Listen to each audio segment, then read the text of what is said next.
Brandon, I'll let you introduce yourself. Yes, thank you. It's good to see even pastors can't sit in the front couple rows, so we gravitate towards the back. It's just nature. So my name is Brandon Smith. I'm an executive pastor in North Dakota. I've served there for about 2 years now. Before that, I served a church in California for about 8.5 years, and where I was pretty much born and raised in California. I lived there my whole life, and so still getting used to the cold weather of North Dakota. I was telling Karen when I left our airport yesterday morning, it's already 32 degrees, and we're expecting snow probably within the next couple of weeks. And so sometimes it's hit or miss if we can enjoy a warm or snowy Halloween, and so we're still kind of waiting to see how that pans out. But I'm happy to be here with you guys and share it's going to be like drinking from a fire hose. I just know that the subject matter is really dense. There's a lot happening in this space, both in schools, in churches, in private lives, in marriages and families. And so I want to share as much information with you as I can. And then I also want to we have 2 sessions this morning, and there's going to be a time of question and answer at the end of both of those sessions. And so a couple things about me. This is my lovely wife of 11 years, Melanie, and then my 3 kids. We have, going from left to right, that's Luke, Bethany, and Dinah, ages 9, 7, and Dinah's going to be 5 here in just a couple weeks. That's our newest addition, Daisy, there in the bottom left. And so a little bit more about me. I got my Master's of Divinity degree as well as my Doctorate of Ministry from Kairos University in Sioux Falls, South Dakota. And it was through the doctorate program about 3 years ago where I was trying to figure out what is it that I wanted to spend that time focusing on and studying. And, I think back to, I was just telling someone, I think back to 2005, if someone had done some deep study on the positive and negative effects that social media would have on both adolescent teens or ministry life. A lot of our churches utilize social media regularly, whether that was through COVID live streaming or just reaching communities. That would have helped the church a lot to have some advanced warning, especially as we're seeing studies come out about all the negative effects of social media. And so we could have prepared for that. We could have been proactive. But the church, we are historically good at reacting and not necessarily getting ahead of some of these things. And so it was at that point where I was like, well, what's the biggest thing happening in the world right now? And that was just before ChatGPT rolled out publicly. And I saw that for what it was. I said, this is going to disrupt a lot of things. And so that's what I decided. I said, let's get an academic perspective on how this is going to impact the church, individuals, and what's a pastoral response to this technology. And so that started my doctoral studies, and it was really a blessing, and it really has impacted my perspective on this technology. But I hope will also just kind of give you guys a glimpse into some of the things that are coming. I'll warn you guys now, especially this first session is going to seem overly negative. Because, and know that I'm actually coming at this from somebody who is pretty pro AI use. I use it regularly, and I think that there are many ethical ways that we can utilize this technology to impact and improve our efforts. And we will see great good come from this technology. So I'm pro AI, but there are some significant challenges coming. And so that's really the main thing that I want to bring to you guys this morning, is give you guys kind of an advanced heads up on some of the things that we see coming down the pipeline, so you guys can begin to prepare your congregations for that. Because even if you as a pastor, and we've all at this point probably developed some baseline assumptions regarding our whether we accept the use of AI or not, and wherever you land on that is fine. Even if you choose to not use this technology, that's fine. But I would encourage you and urge you that you need to at least educate yourself and be aware, because your congregation's going to use it. And even if they don't, people outside the congregation are going to use it, and it's going to impact this. These issues will land in your pews. And so we need to be aware, even if you choose to abstain from it. And so that's what we're going to spend a lot of time this morning talking about. This first session, we're going to start with just kind of a baseline. How do we think about AI from a biblical perspective? That's going to kind of give us a firm foundation, and then we're going to move into 5 big cultural disruptions that I foresee coming through this technology. We'll then have a time of question and answer. So if you have questions, write them down. Then we're going to come back and I'm going to give a little more practical guidance on how we as pastors might be able to help navigate our congregations through these disruptions. And then we're going to have a time of some practical demonstrations where I'll show you some ways that I use AI on a regular basis and how you can implement some of these. This is not an exhaustive session. We could spend hours and hours, weeks and weeks discussing really any of these subjects. And so think of this as a starting point to maybe fuel some further study, some prayerful reflection, and how you may choose to tackle these subjects on your own. And so if we start with really a baseline, what is AI? I'm sure some of you have dabbled, some of you may use it regularly, some of you may have never used it at all. And so, but I don't know that. So I wanted to just start with a really basic understanding of what is AI, because there's fear, there's concern, and oftentimes that fear and concern stems from just a simple unknown. For many people, when you're utilizing tools like Google's Gemini or OpenAI's ChatGPT, it can almost feel like magic, how good it is at doing some of the things that it's doing. And it's from that realm of the unknown that we can start to kind of fill in some of the gaps with speculation and sensational, ideas. And we're going to talk about some of those fears. There's fears of, is AI inherently demonic? This is something that you can't run a YouTube channel helping pastors navigate AI without hearing that regularly. And so that's something that we'll briefly discuss. But really, AI, it's not magic. It's math. It's actually just incredibly complex pattern recognition and probability.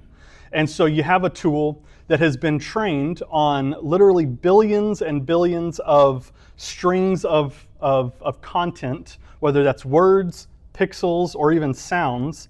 And then when you ask it a question, it's then taking all of that stuff that it has been trained on, and it's saying, statistically, what is the most likely response to that question? It's basically, if you have your phones and you're sending a text message and you have predictive text on, and it kind of gives you that last word that it thinks that you're going to want to complete, and then you can just like double tap space and it fills in that last word. That's basically what generative AI is doing at a almost impossible to comprehend scale. And so really, when we see AI for what it is, it's a tool. It is a tool that is created by human hands to do what the tool has been created to do. It's not magic. And so it's important for us to have this baseline understanding, because this technology is going to be integrated into more and more. And we're seeing this. I mean, it's hard to prepare for talks like these, because I was telling Karen, the technology changes almost on a weekly basis. Anything I would have prepared for you a month ago is outdated by this point. In fact, before I got on the plane yesterday, OpenAI just had a big announcement and they changed a bunch of new stuff. And, so these things are happening at such an alarming rate that it's easy to come to a place of fear or really just the unknown. The three just baseline levels of AI that I want to do, think of these as broad categories, but narrow AI is the fancy term. We've had this for a decade. This is what allows Google to place ads in front of you that it thinks you want. It basically learns some things about you and then says, hey, we think you might be interested in this vacuum cleaner, right? And so this is the ad recognition. This is what's used in social media ads, Siri, your voice assistants, all the things that we've had. As we're talking about AI in this setting, or really within the last couple of years, we're really talking about generative AI. This is ChatGPT, Gemini. Elon Musk has his new, AI program. Midjourney is an image creation platform. Sora is OpenAI's video generation platform. And so generative AI is using AI to generate content. And we're going to spend really all of our time speaking on generative AI.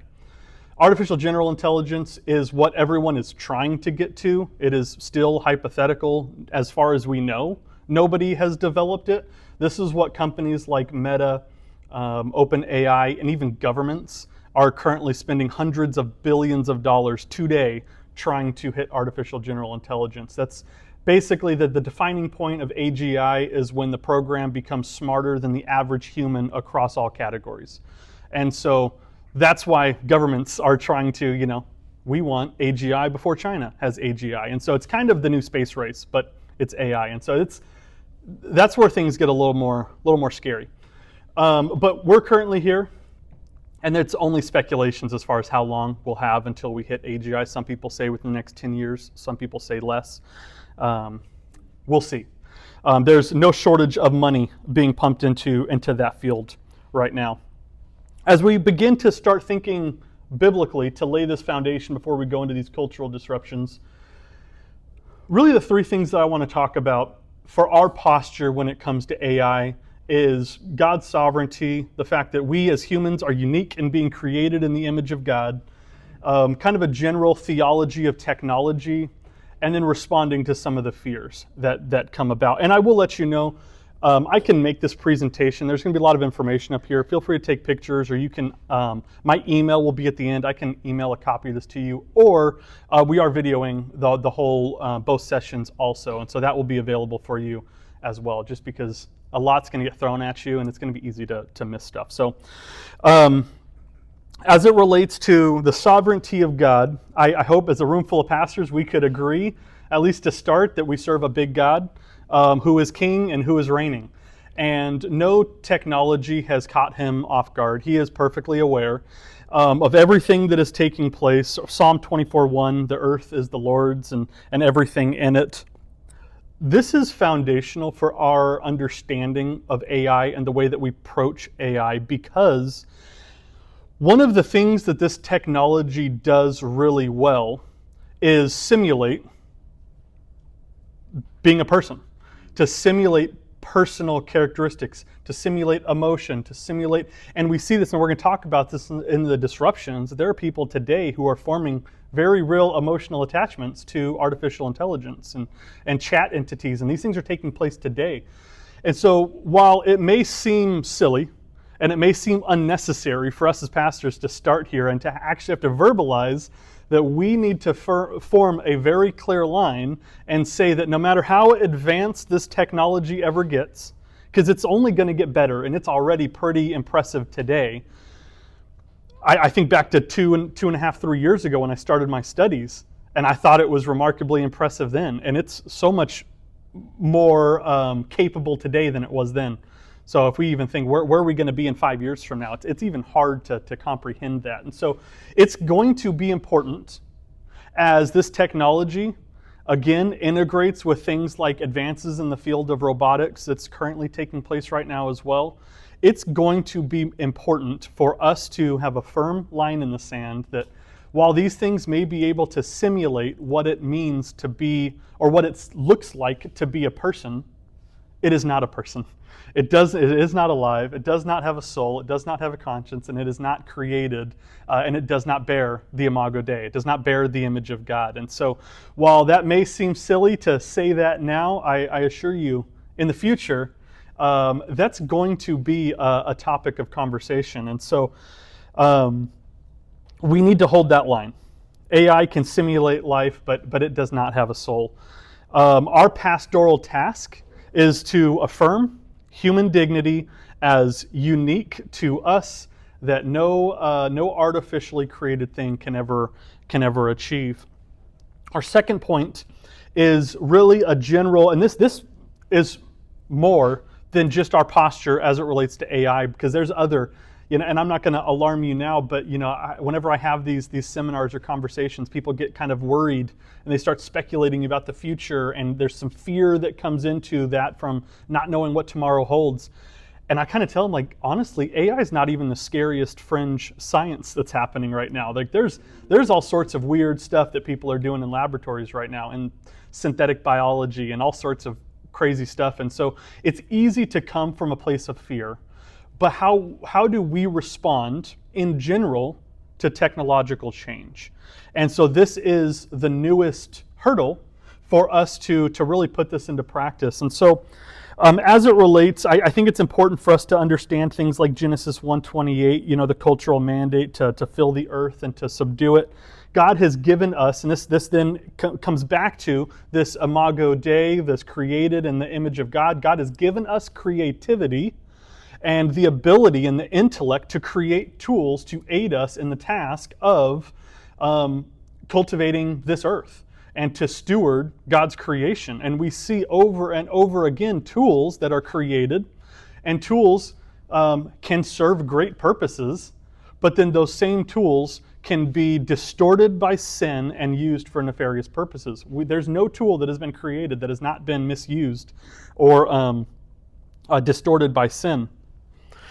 So if we think of a couple examples of this, I think of the Tower of Babel would be a simple illustration. We see this in Genesis 11. The fascinating thing about that Genesis 11 is building the tower wasn't actually the thing that they did wrong. The technological advancement that they had in moving from stone building to brick and tar for mortar, that's a technological advancement that has been used throughout all of history since. The problem in that story was not the technology change or even what they did, it was why they did it. The scriptures tell us that they said, "Come, let us build ourselves a city." Again, that's not the problem. "With a tower that reaches the heavens, so that," here's the reason, "we may make a name for ourselves." And so we see that the technology became a vehicle for rebellion. That was the problem. If we look at King Uzziah, 2 Chronicles 26, he developed advanced military machines like no one had ever seen. Again, a remarkable technological advancement. Yet Scripture says that his heart was lifted up in pride, and that pride led to his downfall. The same lesson is applicable to us today. The danger is not the tool itself, but the danger is the hearts and the minds of the people using the tool.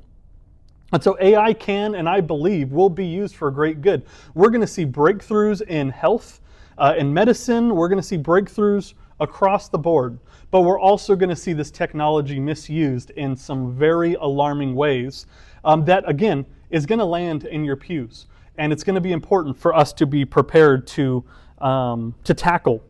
It's going to be used to deceive, exploit, and ultimately to feed human arrogance. And so we need to see technology under, really, the lordship of Christ. Colossians 1 reminds us that all things were created through Him and for Him. And that includes the way that we utilize technology. History gives us several examples of this, and this is by far not an exhaustive list, but we see the printing press, which is used to spread destructive heresies, but yet was also foundational in the Reformation and the printing of the Bible that we have today. The radio was feared by the early church because it utilized airwaves, and Ephesians 2 tells us that Satan is the prince of the air. And so what do we do with that? But yet it also allowed us to spread the gospel to more people than ever before. The internet has just about every moral evil you can think of present on our cell phones, on our fingertips, but yet we all use it every single day because we know at the heart of it, it's not the tool, it's us using the tool. These tools, it's kind of like money. Money doesn't create new problems, it reveals problems. Money reveals character. These tools in the hands of Christ followers can be used for great redemptive purposes. In the hands of bad, morally corrupt people will do great harm. And so AI is going to follow this same pattern. In the hands of Christ's people, it can be directed for great purposes. It can accelerate Bible translation, which I believe we will see. We're going to see the Bible translated into languages of small tribes that are on the bottom of the list of importance because of just the amount of people that these tribes have not had the Word of God printed in their language. We're going to see this impact that area. We're going to see this technology be able to be used, I think, ethically by pastors, and I'll show you some ways later that this can happen, that could potentially free up a lot of pastoral time that we will then be able to spend not on the mundane administrative tasks that a lot of us have to do, but being able to press in more to the spiritual care and formation of our congregants that is actually the most important thing that we've been tasked to do. And so we're going to see that take place, and we're going to see this even be able to create ministry opportunities that we've yet to imagine. We don't know the extent of what this technology is going to be able to do. So the question's not, will AI be used? It already is. The cat's out of the bag. It's not going back in at this point. And so the better question is, will this technology be used redemptively? And the answer to that question is not found in the tool. It's actually found in each and every one of our hearts as we engage with these tools. And so this is a deeply personal thing where we determine how we use this technology. Briefly, I want to respond to fears. And I don't know if maybe you guys have heard this. Again, running a YouTube channel, helping pastors navigate AI, I get this a lot. And people, there's no shortage of people with very strong opinions on this. And if you find yourself holding one of these opinions, that's fine. We can still be friends. Email me. We'll chat about it. Is AI spiritual interfacing with demons? I've heard people make the argument that it's basically the New Age Ouija board, where these responses that you're getting is literally responses from demons. No, I mean, so I don't want to be like unsensitive to it. I understand it's a very real fear. Again, the fear comes from a place of not understanding the technology because it's just incredibly complex and advanced. AI is not alive. It is not conscious. It does not bear a soul. It is not a demon, and it's not an angel. It's not there for your good. It's not there for your bad. I would argue, and pastorally, should this question come about, I would urge you to redirect this question to a better question, which is, can Satan use AI? And to that, the answer is yes. Just like Satan has used every tool that has ever been created for nefarious purposes, he can use AI. We've seen this with every cultural tool: music twisted into idolatry, money into greed, media into temptation. The danger is not in the code itself, but in the sinful hearts of the humans that are wielding the tool. And so that's the better way for us to direct that question, because there is concern there. Because Satan can use these tools, just like he can use our cell phones, just like he can use the internet. He is in the business of trying to tempt us and to sway us. And so that's why our posture matters. Paul reminds Timothy that God has not given us a spirit of fear, but of power, love, and self-control. And I'm concerned that when we begin to blame the devil and the machine for every moral failure when it comes to technology, we're actually, at a certain degree, we're excluding our own potential moral failures, our own lack of self-control and obedience to God. And so we don't want to panic. But we also don't want to play alarmist. But we also, as pastors, don't want to be careless. And so there's a fine line that we're tasked with walking here. And that's why this is a personal decision. I would link this decision where if maybe you're trying to weigh the pros and cons of it. Is this something that you want to use in your own life, in your own ministries? I would link it to the same discussion as carrying a smartphone. We see many people who struggle with the moral temptations of some of the things that come with having internet in our pocket. And sometimes the most faithful response is to get rid of the smartphone, go back to a flip phone that doesn't have internet access, and practice obedience, even if it means some self-sacrifice, because you're struggling with those temptations. This is really the same situation. I think it's important that and we're going to talk about this more later, but we don't want to, as pastors, bind that conviction legalistically onto everybody, because there are some who can utilize this technology without moving into plagiarism or some of the other things. If you're a pastor and you're feeling compelled to use ChatGPT to write your sermons, I would encourage you to just not use ChatGPT at all.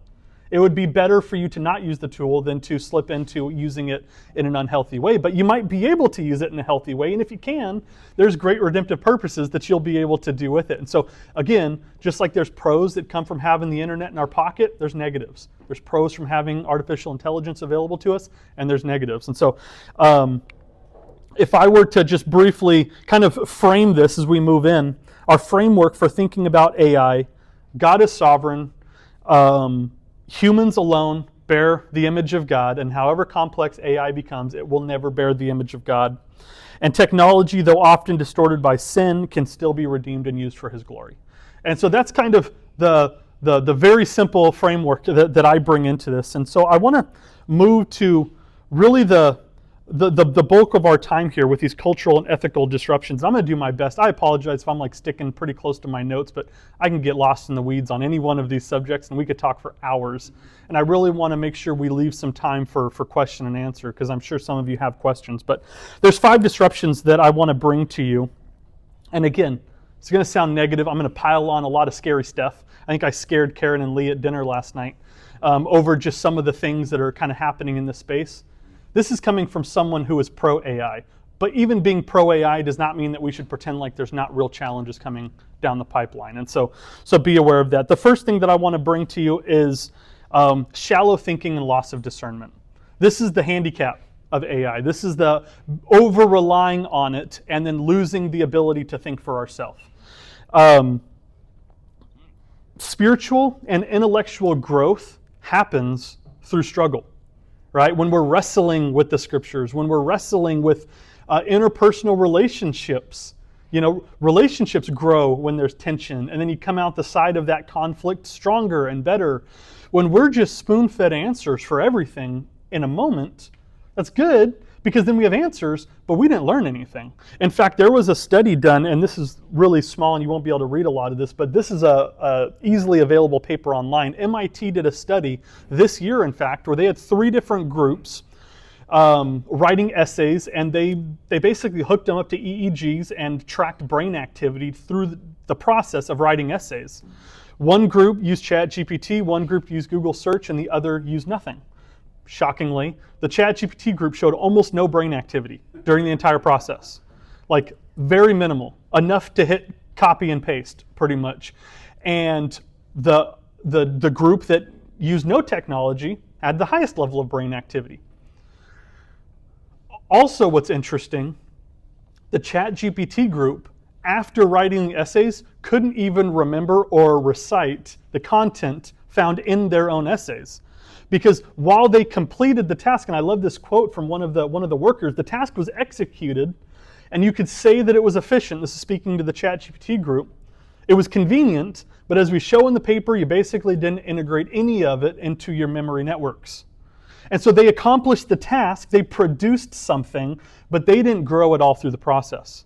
And so it's not hard to see as we translate that to our spiritual lives. If we're using ChatGPT to give us Bible answers, or to answer questions, or to develop, as pastors, to develop material, Bible studies, we can accomplish those things effectively and efficiently, faster than ever before, but we are not growing through that process. And so if we ask ourselves the fundamental question, does the Lord want us, and this is not just to pastors, this is to everybody, does God want us to just become more efficient in producing things? Or does He actually want to strengthen and grow us through producing these things? Those are 2 very different questions. And so if we start to rely too much on these AI tools for devotionals, prayers, spiritual counsel, if we're letting AI do too much of the heavy lifting, we're bypassing the Spirit's forming work in us through this process. Discipleship is not and has never been about efficiency. It's about transformation. And so our people are going to need us as pastors to model this to them. People look to us, for example. And so we're going to be leading in this way. But also the danger with AI is that, and I'm sure if any of you have used this, you know that it's not always right. Sometimes it's just wrong. And sometimes the fancy word is hallucinate. Sometimes if it doesn't know the answer, instead of saying that, it will literally just make something up. And the problem is it does it very authoritatively and very convincingly as if it's the truth. And so when we're just trusting, we're moving into a space where especially the younger generations are blindly trusting probably the least verified information ever before. And so we can see how this is going to become a problem if we're not fact-checking these things. As pastors, we encourage our congregations to fact-check us like the Bereans, right? Like, don't just trust what we say, Go figure out if what I'm telling you is the truth. Like, we need to emphasize that even more than ever. If we're encouraging our congregations to fact check us, they certainly need to be fact checking AI. And so we need to be discerning is really the end conclusion there. We can use it as a tool. It's a great starting place. Again, and the technology is getting better and better each and every week, but we still need to be discerning. We need to be grounded in the Word, and we need to test everything. I wouldn't pull a book off the library shelf on a theological subject without reading it with a discerning lens, right? And so we need to do the same thing with anything that is produced. Never just copy and paste something from ChatGPT. You will eventually, and I've seen many stories this happening, it will, it will not help you in your growth, but it will embarrass you eventually. You will be found out. It is only a matter of time before it produces something that is not accurate, and you will get called on it. And so we need to make sure that we are doing the work of preparing ourselves and preaching only what we have studied and learned. Our second disruption is, and this doesn't get talked about enough, is the hyper-personalization versus true Christian community.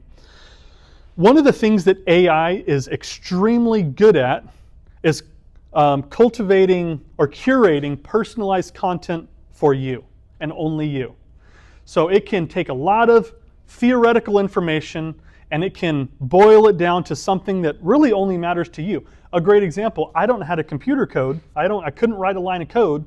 I used AI and created an iPhone app. I was telling them at dinner last night, I don't even know how it works. It just is on my phone now somehow.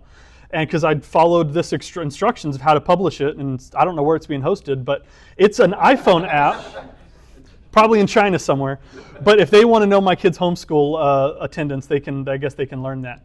But so my wife was struggling with having attendance tracked for homeschooling the 3 kids, and it was getting too complex and different subjects. And so I went on, in 3 hours, developed an iPhone app that she can go on and just hit some buttons, and it calculates all of the days that she spent in all these different subjects, and it looks nice. It's like actually looks like something that I would have paid some money for. And that app on her phone means nothing to anyone else in the entire world except for her. That's the way that this technology is moving. We're going to have personally curated content that only matters to you. Which again, that sounds awesome, right? That sounds like a good thing until it hits our spiritual lives, where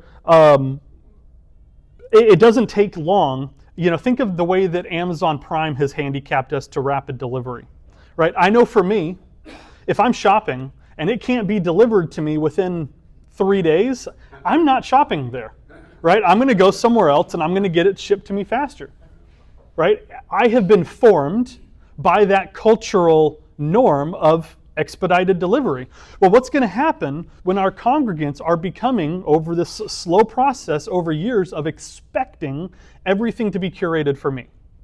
Then all of a sudden we're going to have somebody sitting in our pews and they're going to walk away dissatisfied from a sermon because it didn't really speak to my need. It didn't speak to my current situations, and I can go home and I can have AI curate a sermon for me that will speak exactly to my situation. How is that not better? And then all of a sudden, this is going to increase that consumer Christian mindset of, I'm here to take, I'm here for me, and if it's not for me, I'm not interested. But the problem is the church has never been about a personalized experience. It's about a shared formation of a group of people coming together, being impacted by people that we might not have ever chosen to be impacted by. The Lord often does not use the means that we would have chose for ourselves. And so we're going to, I fear that this is going to become a challenge that probably won't be vocalized, but will be felt. People are going to expect a custom curated Christian experience. And I think one of the challenges, and I would urge us as pastors to not give into this, the knee-jerk reaction is going to be, well, let's use this technology to begin curating some more personalized experiences for our congregants. And I fear that would be a mistake. We instead need to not try to mimic the technology of the culture. We need to press into the things that are actually more important that AI will never be able to replace, and that's real, authentic relationships. That's the small group. That's the inviting people into homes and building up relationships with one another, as well as having people sit and hear a sermon that may not be specifically for them in that moment. But we all know this. Sometimes the sermon of today impacts you 6 months from now. And so we need to be aware of that as we are moving forward with this technology. This is going to increase the, I don't know what it's like here. I know what it was like in California, and I know what it's like in North Dakota, the people that never came back to in-person gatherings after COVID. I can worship in my own way at home. This is going to increase that issue. And it's also going to increase as things like counterfeit relationships driven by AI come about, which is our third disruption. And this is probably the weirdest of them all. But I assure you, it's happening. It's happening in this school. I guarantee you.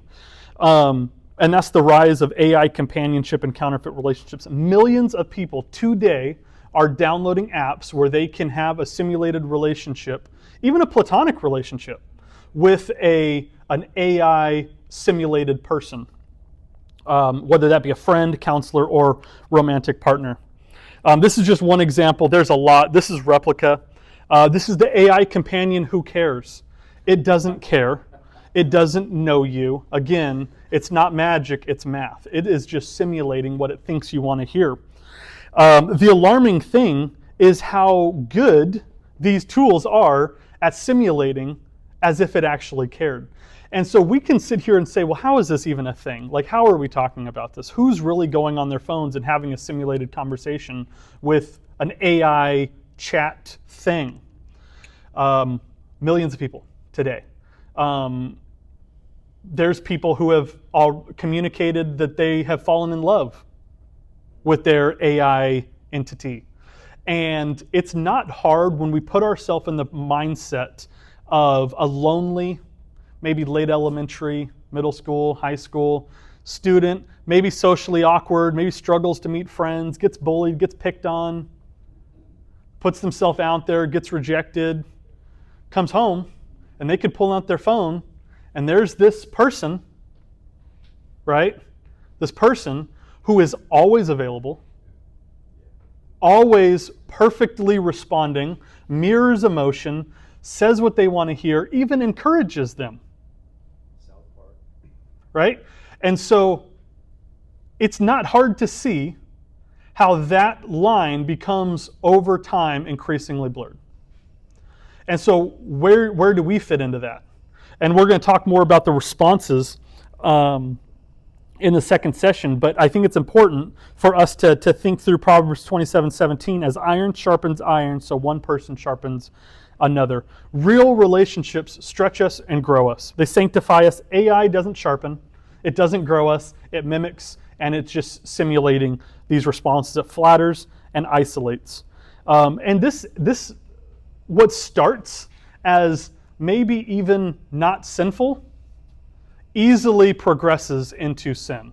And we're going to see that in our next disruption, as it is already being used to generate pornography, deep fake sexual content, and is just increasing already existing sins in a way that we can't really even explain.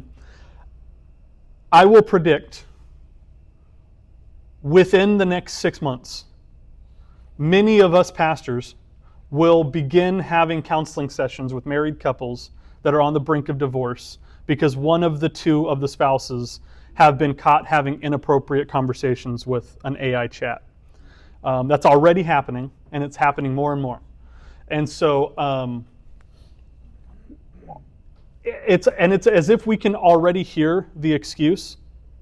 It's not unfaithful. It's not a real person, right? Are we as pastors prepared for that conversation? I'm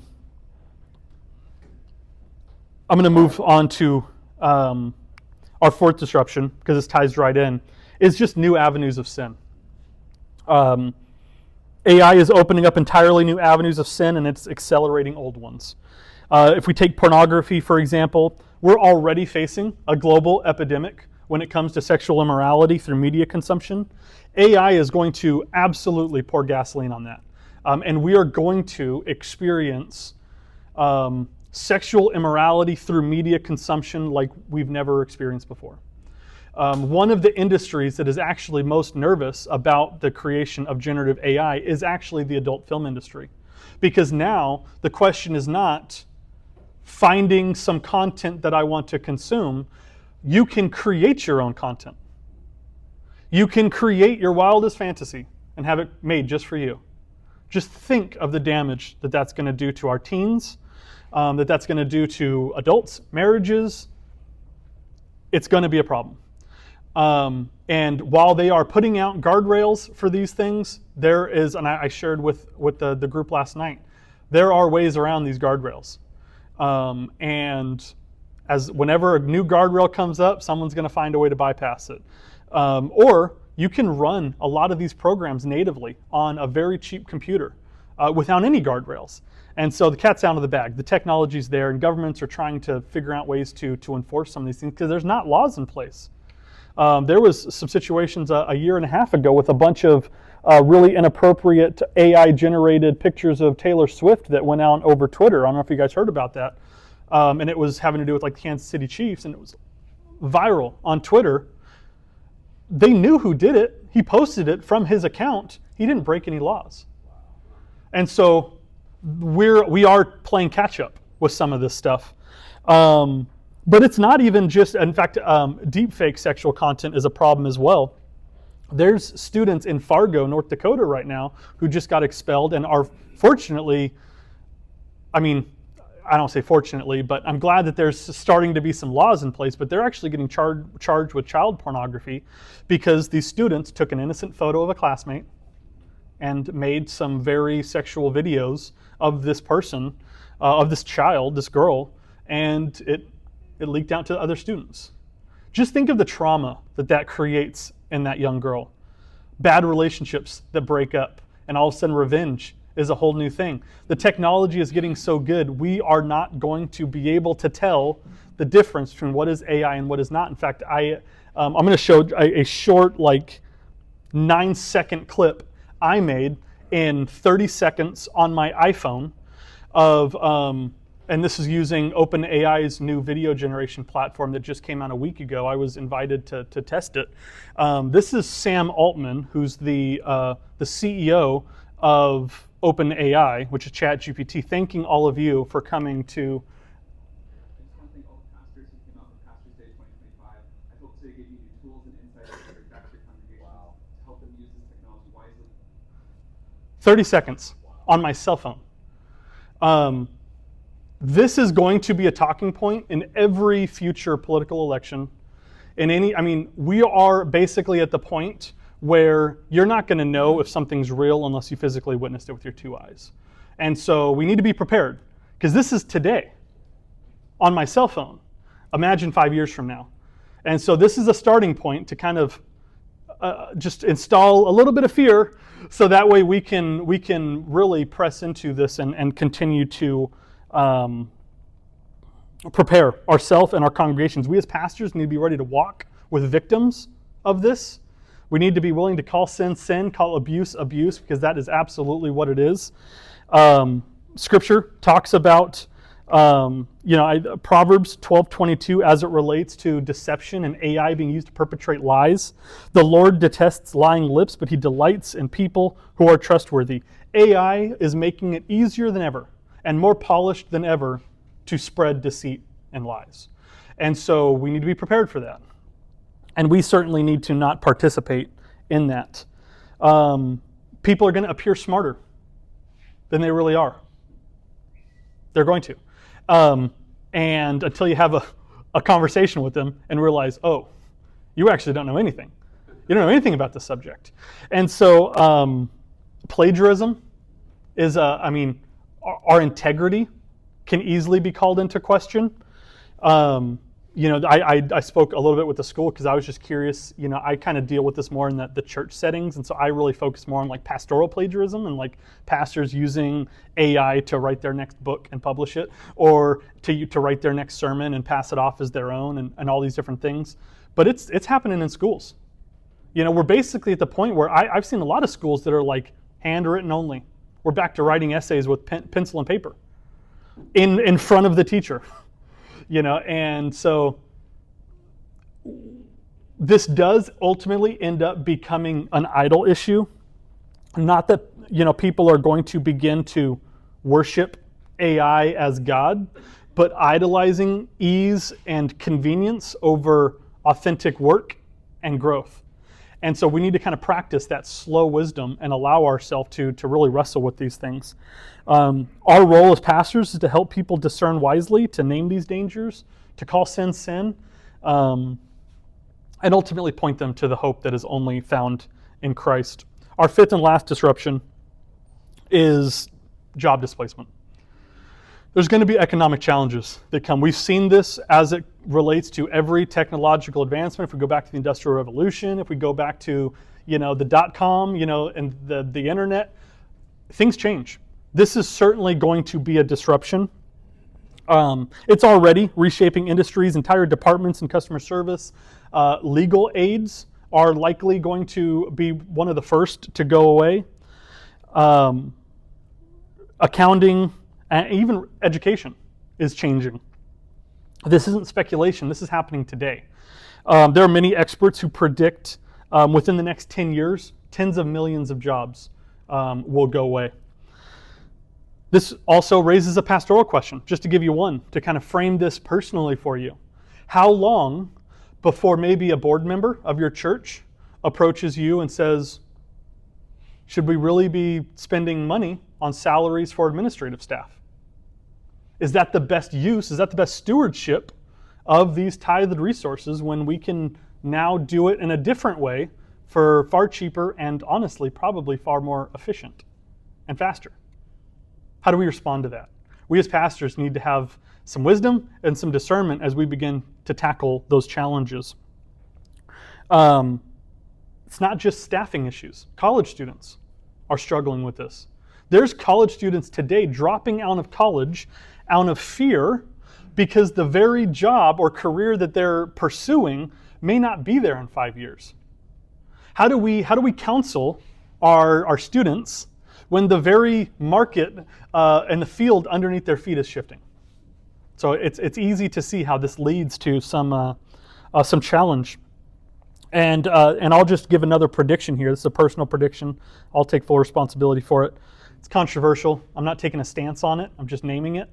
I predict, because of these job displacements, within the next decade, within the next 10 years, probably honestly sooner, we're going to start seeing very real conversations about the implementation of some form of universal basic income. I mean, as governments are spending hundreds of billions of dollars developing artificial general intelligence, once we have AGI, it will be used to advance every other field.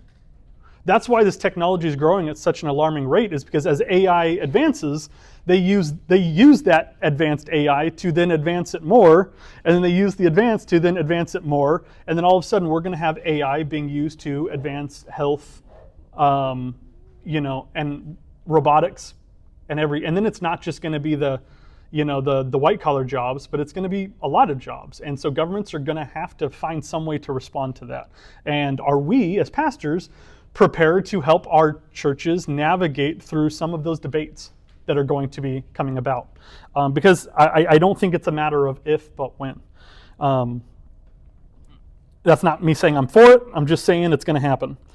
So ultimately, when it comes to jobs and career and job displacement, we need to be equipping our congregants to hold their jobs with an open hand. Our careers already should not be a source of our identity, which we see that when all of a sudden someone gets laid off and they lose their self of worth and value. That's a spiritual issue. That means that their identity was wrapped up in something it shouldn't have been. We as pastors, we need to get ahead of that And we need to be preaching where their identity should be now, so that way, if and when it does get challenged later, it's not a crisis of faith moment. And so a lot of this is, let's prepare for what's going to happen, so that way we're not having to respond or react after something bad has happened. We need to pursue faithfulness to Christ, even when the future is uncertain. And so we need to trust the God who promises and says that I will never leave you nor forsake you. And so that means in those moments of challenge and disruption. These are not the only 5 disruptions that are coming. Again, a lot of that sounds scary, and we can kind of almost leave feeling like nervous, like maybe I shouldn't have came to this Pastor's Day thing. I'm sorry, school. This is the first one they've done in a while, and I said, hopefully you guys do another one next year. And wasn't the wrong person to bring out here. But these things, we as pastors need to be aware. We need to know what's coming. And so this is not a fad. This isn't just a church trend. This isn't things that just come and go. I remember what life was like before smartphones, before YouTube and social media. Those things all changed the way that we interact with people. AI is going to change the way that we work, the way that we learn, the way that we almost see truth itself. And so we need to be prepared. And so with that, I want to spend a few moments before we take a little bit of a break. I would encourage you to get some coffee. None of you have fallen asleep. Thank you. I appreciate that. And then we'll come back for a second session. But what are some questions that you might have? Either something we haven't talked about, something you have. Yep. Well, a comment and a question. One thing I really love about this school and overall, we talk about relationships. Relationship with God and God's relationship with us. I think relationship with people is something that is so important in this school. I've talked to Nick Stratus, and he's really big on knowing every student here at this school. They know every student. Yep. So nothing gets to the cracks, and that's just a comment. I really appreciate this school. My son goes here. And the second is, I don't think you've mentioned this, but what about Bitcoin and the area of finances? Is that under the realm of AI? Is that something that is in the future? Yeah. Or might overtake? Yeah, I'm not going to claim to know things that I don't know. Let me ChatGPT and answer real quick. No, when it comes to the cryptocurrency, I know that there is some intersection there between AI and the development of these these blockchain technologies. I've heard really mainly from some very simple study and some headlines that it's going to be probably equally disruptive. I couldn't claim to know what the future holds when it comes to cryptocurrency. The speculation on that so far is that they're going to use that as a form of property rights. So like as models are being trained in the AI space, cryptocurrency is what's going to be used then to attribute like who should get the money based on what the model produced. You can usually just follow the money. Yeah. It always funnels back to money somewhere. But yeah, it's I know that there are a lot of people who are really alarmed about the crypto space. I don't know enough about it to really give you an educated answer, so I'm not gonna try to. Is there a way to, like I've seen some guerrillas preach some really good sermons recently, and not even questioning their theology, just how they learn to speak English so well. I could tell that obviously that's Sure. manufactured, but something like what you just showed us, is there a way to tell like truth from not in some of those spaces because I think in the last number of weeks there's been just so much coming out and what's true and what's not true. Like I don't believe anything. Like you said, unless face to face we have a conversation, I'm Yep. going, probably not. Yeah. Well, and the reason that you've probably all seen a huge uptick in the last 7 to 14 days is because OpenAI just released Sora 2, which is a program on your phone. Currently it's in beta, it's invite only. I have 6 invite codes if anybody wants one. But, if anybody wants to start scaring people. But, that's now in the hands of people. And so more and more people are getting it. And the first thing I did, because I think it's important to, we actually have a video coming out on the YouTube channel, and I'll share a link to that later just for future stuff for you guys. But I think it's important that we begin to equip our kids early to be able to prepare. And how do we have that conversation with our kids? And so I'm actually preparing, and I'm going to blur them out, but I'm going to bring my oldest son on a video and demonstrate me kind of walking him through how to think through AI and how to protect and how to think of what's real. Because right now, all they know is it's a fun tool, right? You know, I had them when I first got Sora 2, I was like, tell me something you want me to make a video of. And it was like, and I could pull it up on my phone. It was like a giraffe, me riding a giraffe out of the mouth of a volcano shouting for joy. And I have a hyper-realistic video of me shouting for joy riding a giraffe out of a volcano, right? And so how do you, so for them, it's like a fun toy. But absolutely, that was Sam Altman thanking you guys for being here. And I've watched it many times. It's remarkably good. You know, you wouldn't be able to tell. And so... Like I see a lot of the sports ones, and there's a coach saying something that what they're not saying, those kind of things. Yeah. Something like that, like, how can you, is there any way to even know? I mean, no. Not really. Can you just upload that video into ChatGPT and ask if it's fake? That's actually I don't know that I've ever tried that.